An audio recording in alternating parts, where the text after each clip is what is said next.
What can you tell us about the Deobandis and about Darul Uloom? Deoband started in India in the 19th century. It is a school that has ta'assub towards the fiqh of the Hanafis. Remember that they have fanaticism towards the fiqh of the Hanafis, but not towards the aqidah of Abu Hanifa. In their aqidah, that they are Sufi.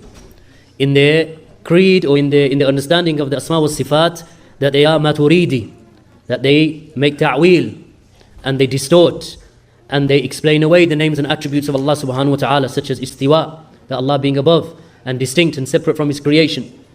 And likewise, with regard to their creed in the general affairs, then their creed follows the creed of the Asha'ira or the Maturidiyya, which is obviously a creed which is in opposition to the creed and the belief of Ahlul Sunnati wal Jama'ah.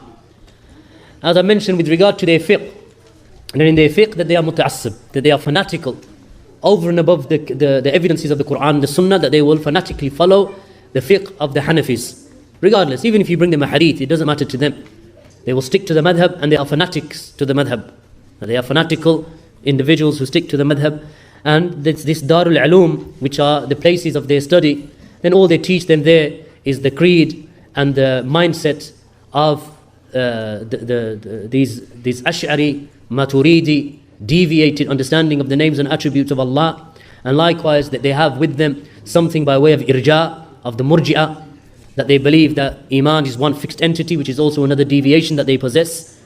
And that they are, of course, without doubt, Hizbiyun, that it is a Hizb, that they have allegiance and alliance towards each other, and anyone who opposes them, that they have enmity towards them. Even if that individual may be a strong scholar of hadith and sunnah, that they will oppose them.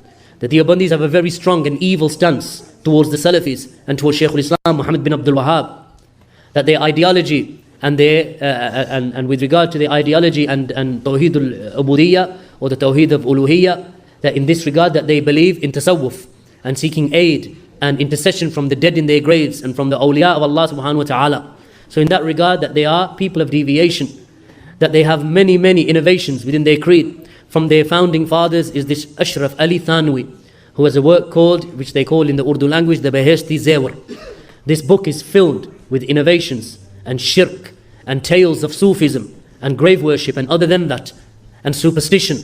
And this is the creed of Deoband.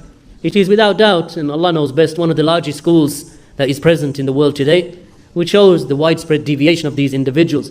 Most of Jama'at al-Tabligh belong to this school of Deoband.